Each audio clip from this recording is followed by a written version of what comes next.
Hello, everyone. My name is Tom White. I'm a retired Army CID agent, Criminal Investigations Division. So, naturally, for our final paper, I picked the police department to construct a hypothetical situation for my paper.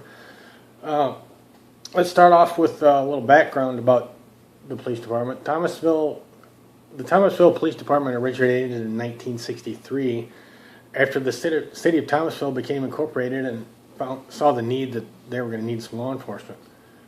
Before getting their own police department, they were covered by the local county sheriff for their law enforcement needs. Since the beginning, the department has grown to approximately 1,000 employees, both civilian and sworn officers. The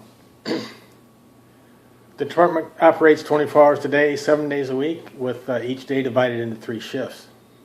Thomasville's current police force department consists of a chief of police, a major who is an assistant to the chief, a captain in charge of the patrol division, a captain in charge of the support division, and a captain in charge of the investigative division.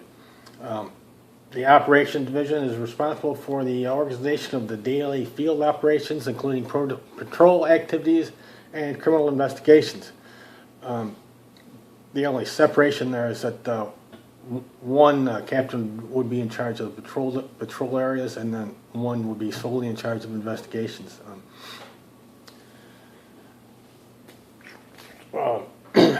Within the operations division, they have training, and they supervise the police officers, the police reserves, the drug and vice task force, crime prevention, and other operational functions.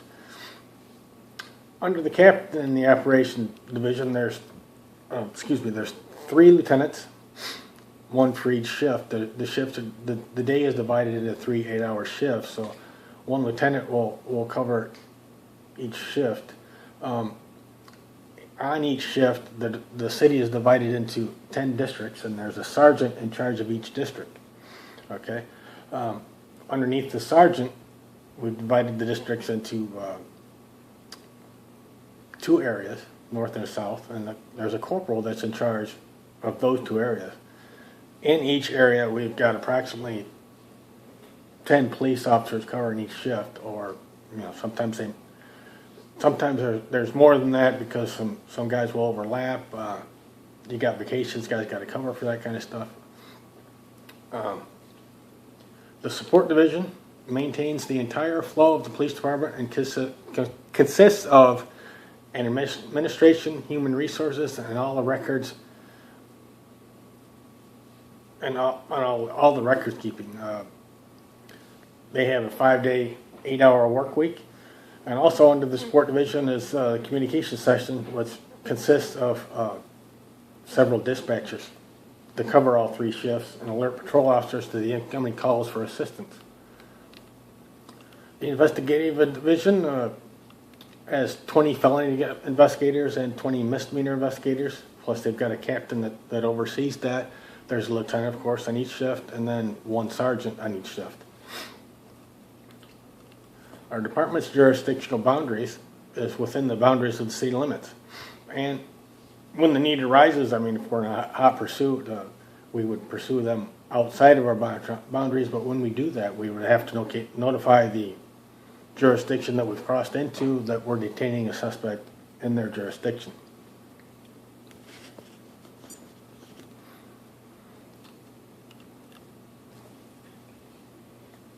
Our police department is committed to providing all people within our jurisdiction quality, courteous police service. The service we provide will be with integrity, respect, fairness, and compassion, guided by the constitutional guarantees so that no group or individual is the recipient of undue or unjust law enforcement.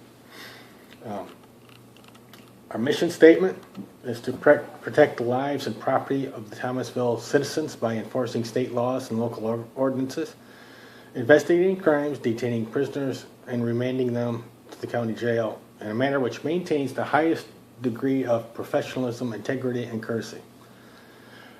Our goal is to perform our law enforcement and support missions in a humane manner which reflects compassion to self-respect and equal rights to all citizens. We will work in cooperation with other law enforcement agencies and with citizens so that we afford everyone the equal protection mandated by our state and federal constitutions. The Thomasville Police Department is a nonprofit organization that is funded primarily by the Department of Homeland Security and the Department of Justice, along with several other agencies. The department is also part of the city budget for city employees. Nonprofit organizations typically fall into two categories, public and private. A public nonprofit agency, as ours is public, because we support the public, usually receives the majority of their funding from the general public. A non-profit private agency typically receives its funding from a few private sources, such as a donation from another organization. I detailed the hiring process for the employees that are hired by the police department, and only the police department. I didn't get into any of the city hiring processes. It was only for our department.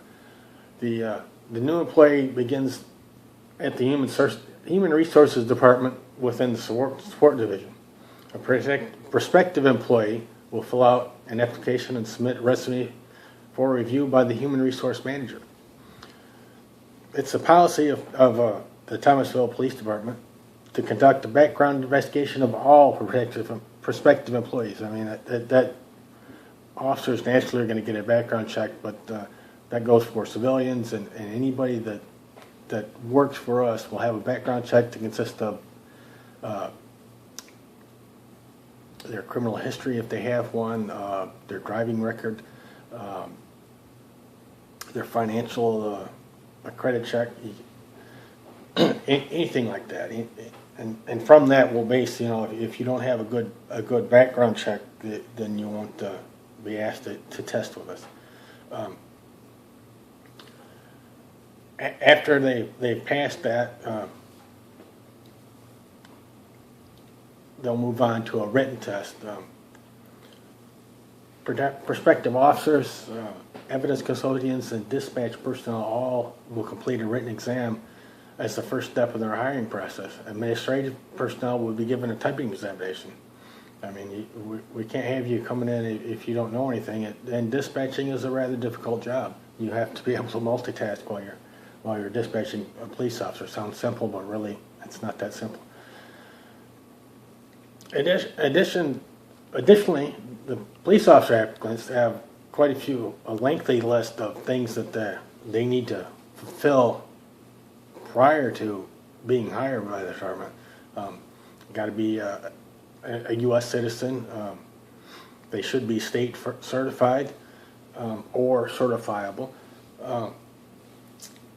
They must be at least 19 years old. If they've been in the military, they're a veteran, they should have a minimum of a general discharge, preferably an honorable discharge, but a general will be accepted, a general under honorable conditions. We've got some veterans that work for us that know what those different discharges are. So we'll help an applicant through that process if there's no understanding of what type of discharge they have. Also, prior to that, the applicant is going to need to pass the physical abilities test within 6 months of applying with us. The easiest way is we provide that test once every 4 months. And then applicants can come as part of the process and take that test. They also need to go complete a physical examination by a licensed physician. Preferably you do that before we allow you to take the physical test. You can't have you get hurt while you're doing it and then, he or she didn't have a physical prior to that, and now we're liable. As far as that goes, they also need to submit to a polygraph, drug screening, and a psychological examination. From that, if they passed all that, they'll be offered employment with us. Within the department, we conduct semi-annual exams for the ranks of corporal and above, criminal investigations, evidence custodians, and the drug task force. Of course, if there's not an opening, there may still be a test to form a promotion list, but if whether there's an opening or not, we'll still have the test, and then we'll establish our list. We promote our ranks from within. We won't hire from the outside to get a captain or to get a lieutenant or something like that. It's going to be one of our guys that's come up through the system. Civilian personnel will receive an annual performance review by their department heads and to determine pay increases and possible promotions. Again, that's only going to, pay increases will happen, you'll get a cost of living increase, but promotions are only going to happen if we have the space available. The police chief and the command staff will make the final determination of all promotions. The Thomasville Police Department will conduct law enforcement business within the legal guidelines and laws of the state and federal governments of the United States. Additionally, the chief of police will be appointed by the city council for an undetermined amount of time or until it's determined that he or she is no longer fit for the duties of the office of chief of police. What that means basically is the chief of police is there as long as that person is doing a sufficient job. If for some reason they were to use funds incorrectly or commit a criminal offense or something, well, naturally they would be dismissed. If for some reason the chief is dismissed or resigns abruptly or something, the major will step in and act as the interim chief of police to take his place. His or her place, I'm sorry. There are several female chief of police across America. It's not unheard of anymore for a female to step in and do that.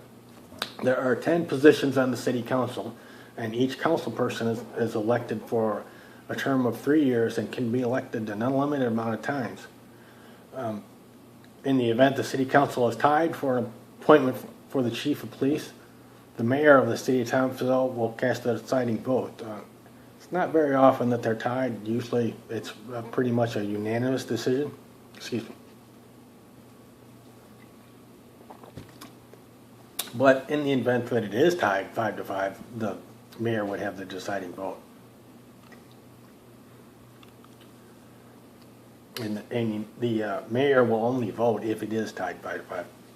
Okay, let me get back to where we were. There is what some people consider to be checks and balances or a sharing of power within the city between the police and the mayor and the city council, and the judge and the city courts. Actually, the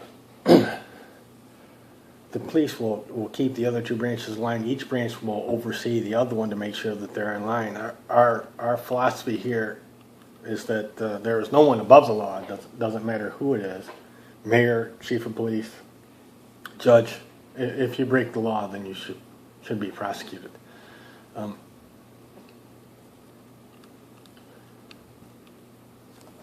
Also, if the council deems that the chief of police is unfit or the mayor is unfit, they can basically impeach him or vote to have that person removed. Of course, that's rare that would ever happen for us. It hasn't happened yet, but there's a possibility that it could. Within any law enforcement agency, there's a risk for those involved with enforcing the law. I mean, that is what it is. I mean, we all know that could happen. Of course, when I was young, first started, I thought I was Superman and it wouldn't happen to me. We all thought that, but the reality is that it's all a risk. Our officers undergo quarterly training for firearms, as well as possible new hazards in the field of law enforcement. The new hazard would be something like when the first time that it got brought to our attention that certain people were leaving soda bottles with tin foil and a chemical in it, where once you pick up the soda bottle, the two would react and would cause an explosion. So we try to keep our officers abreast of what to be aware of, what to watch for.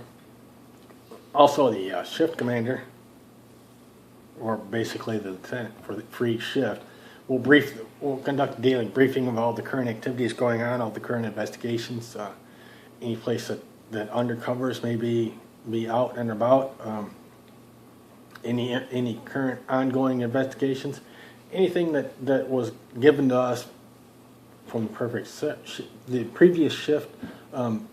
We'll cover be on the lookouts, bolos, things of that nature, things that we need to be aware of that as our shift begins. And in turn, as our shift ends, we will in turn brief the offgoing commander will brief the incoming commander.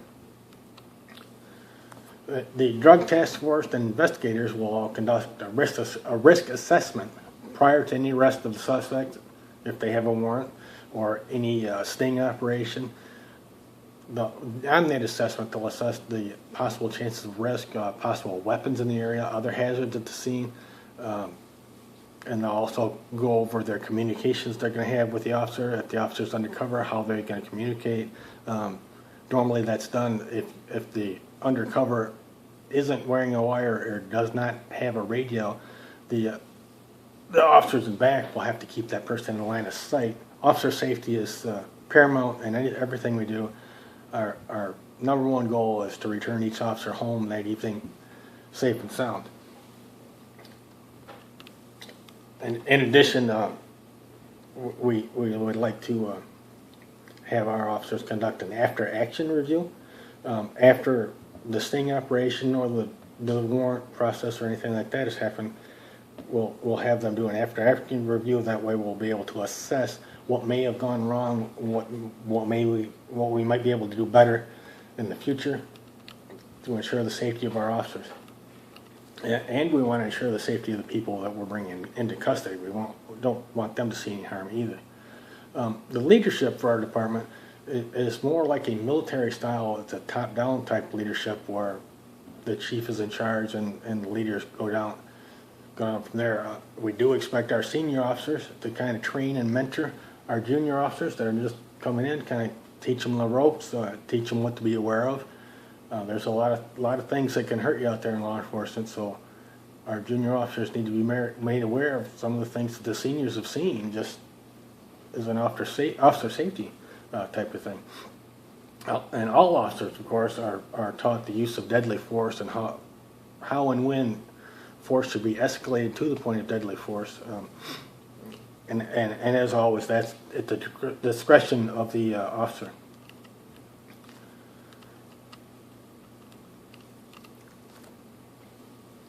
Thomasville believes we can attain better law enforcement for the community by involving the community.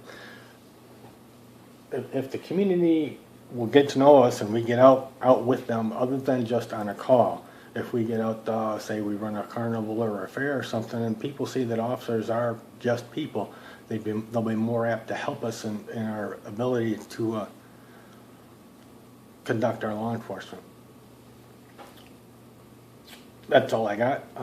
If I was in person, I could ask you if you had any other questions. This is my first time using Zentation, and I didn't do it right the first time. Hopefully I got better the second time. Thanks.